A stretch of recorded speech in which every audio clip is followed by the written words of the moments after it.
အားလုံးပဲမင်္ဂလာပါကျွန်တော်ကတော့နေပြည်တော်မှာတမာတိကားပစ္စည်းတိုင်းဆိုဖွင့်ထားပါတယ်ဒါကျွန်တော်ကတော့တမာတိကားပစ္စည်းတိုင်းရဲ့ founder ဦးတော်ဖြစ်ပါတယ်ကျွန်တော်နေပြည်တော်မှာ2006ခုနှစ်ကနေစပြီးတော့ဖွင့်တာပါ2006မှာနေပြည်တော်တပြေကုန်းရက်ကွက်ကြီးကချက်ပြေးလို့ခေါ်ပါတယ်အဲ့တုန်းကအဲ့ချက်ပြေးခေတ်ထဲကကျွန်တော်ဆိုင်ဖွင့်လာတာ2006ပါအဲ့ကနေမှဖွင့်လာတာအခုဆိုနှစ်ပေါင်း20ပြည့်ပါတော့မယ်ကျွန်တော်အနေနဲ့နေပြည်တော်မှာရှိတဲ့ကျွန်တော်ရဲ့ကားပစ္စည်းဆိုင်တွေနဲ့ကျွန်တော်မိတ်ဆက်ပေးခြင်းနဲ့အဲ့ဒါပါလဲဆိုတော့ကျွန်တော်နေပြည်တော်မှာကားပစ္စည်းဆိုင်3ဆိုင်ဖွင့်တယ်ကားစပါ2ဆိုင်ဖွင့်တယ်ကားရှိုးတုံးက1ဆိုင်ဖွင့်ပါတယ်ကျွန်တော်ကားပစ္စည်းဆိုင်ကို2006ကနေစပြီးဖွင့်ပါတယ်မြို့မှာဈေးမှာဆိုလို့ရှိရင်2006 2009မှာကျွန်တော်စပြီးဖွင့်ပါတယ်ရွှေကြပင်မှာဆိုလို့ရှိရင်2013မှာကျွန်တော်စပြီးတော့ဖွင့်ပါတယ်ဒါကားပစ္စည်းဆိုင်ဖွင့်တာပေါ့ကားစပါဖွင့်တာကတော့ကားစပါကိုကျတော့ကျွန်တော်တို့ရွှေကြပင်မှာ2013မှာကျွန်တော်1ဆိုင်ဖွင့်တယ်2015မှာမြို့မှာဈေးမှာကျွန်တော်1ဆိုင်ဖွင့်တယ်ဒါကကားစပါပေါ့နော်ကားရှိုးတုံးကတော့ကျွန်တော်2019မှာစပြီးတော့အများသိတဲ့နေပြည်တော်တပြေကုန်းရက်ကွက်မှာရှိတဲ့ ARV လမ်းဆိုတာအထင်ကြီးလမ်းဖြစ်တယ်အဲ့ဒီလမ်းပေါ်မှာကျွန်တော်2019မှာကျွန်တော်စပြီးတော့ကားရှိုးတုံးကိုစပြီးတော့ဖွင့်လှစ်ပါတယ်ဒါကျွန်တော်ဆိုင်နေနဲ့ပတ်သက်လို့ကျွန်တော်အနေနဲ့မိတ်ဆက်ပေးတာပါအားလုံးကျေးဇူးတင်ပါတယ်ကျွန်တော်အနေနဲ့ကျွန်တော်တို့ရဲ့ဒီဆိုင်ရဲ့အကြောင်းလေးပေါ့နော်ဒစိဒေတာအကြောင်းလေးတွေကိုကျွန်တော်အနေနဲ့ရှင်းပြခြင်းနဲ့ဒါအခက်ခဲလို့လည်းပြောလို့ရတော့အခက်ခဲကိုကြော်လွှားနိုင်တယ်လို့လည်းကျွန်တော်ပြောလို့ရတယ်ပေါ့နော်အဲ့ဒီအခက်ခဲလေးကတော့ဗာလဲဆိုတော့တခြားအယောင်းဆိုင်တွေနဲ့မတူတာတခုရှိတယ်အဲ့ဒါဗာလဲဆိုရင်ကျွန်တော်တို့နေပြည်တော်ထဲမှာဝန်ကြီးဌာနပေါင်းများစွာရှိတယ်အဲ့ဒီဝန်ကြီးဌာနမှာရှိတဲ့မော်တော်ယာဉ်မှုတွေဟာဒီနေပြည်တော်မတိဆောက်ခင်မှာရန်ကုန်မှာတည်းဟိုကရန်ကုန်မှာရှိတယ်ကျွန်တော်တို့ကားပစ္စည်းနဲ့ပတ်သက်လို့ဒိုင်းတွေအများကြီးရှိတဲ့ဘရင်တောင်ထဲမှာသူတို့ကဆိုင်ပေါင်းများစွာနဲ့မိတ်ဆွေတွေဖြစ်ခဲ့မှုတဲ့မော်တော်ယာဉ်မှုတွေဖြစ်တယ်အဲ့ဒီလူတွေကဒီနေပြည်တော်ကြီးကိုပြောင်းရွှေ့လာတဲ့အခါသူဒီဝန်ထမ်းတွေကပါဒီမော်တော်ယာဉ်မှုတွေပါလာတာဖြစ်တယ်အဲ့တော့အဲ့မော်တော်ယာဉ်မှုတွေကကျွန်တော်တို့ဆိုင်နေနဲ့ကအမြဲတမ်းမိတ်ဖက်တွေလိုဖြစ်တယ်အဲ့တော့ဒီမော်တော်ယာဉ်မှုတွေကအတွေ့အကြုံရေ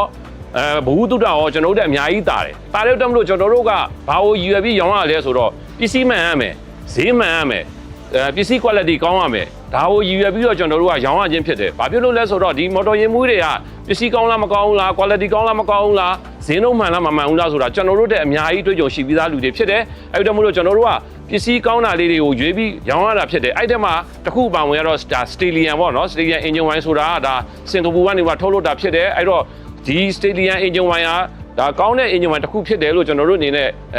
စုံစမ်းသိရှိရတယ်အဲ့တော့ကျွန်တော်တို့စတေလီယန်ကိုအဲ့ဒါအင်ဂျင်ဝိုင်းထဲမှာဆိုရင်စတေလီယန်ကိုကျွန်တော်တို့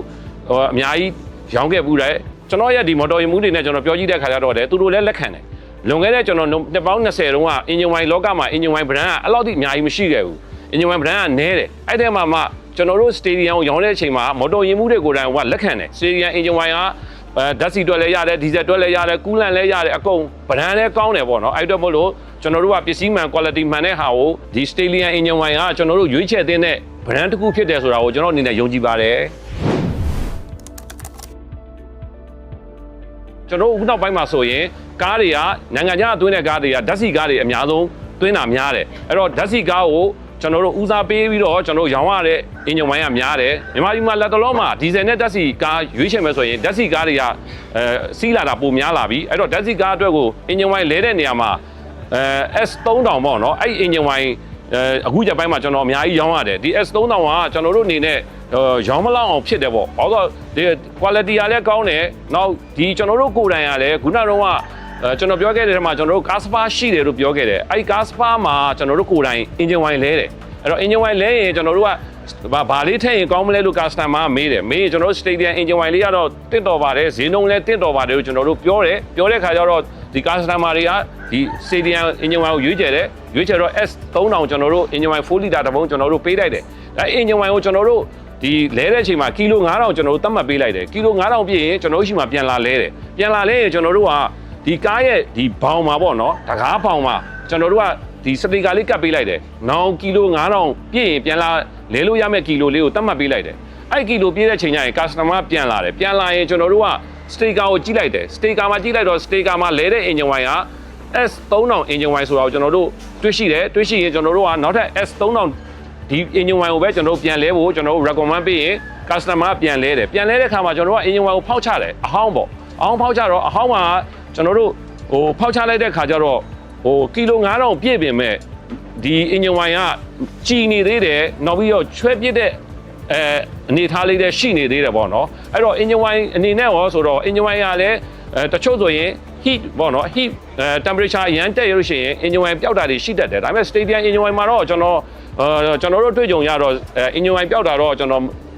မတွေ့ဘူးသေးဘူး engine wine ခန်းတာပေါ့နော်ပျောက်တာတော့ကျွန်တော်မတွေ့ဘူးသေးဘူး engine wine လဲတဲ့ခါကျရင်လည်း engine wine ဖောက်ချရင်အဟောင်းမှလည်း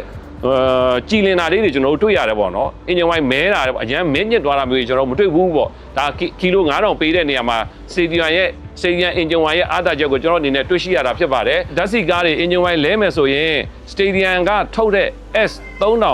အင်ဂျင်ဝိုင်းကိုလဲဖို့ကျွန်တော်အနေနဲ့ recommend ပေးပါတယ်အားလုံးကျေးဇူးတင်ပါတယ်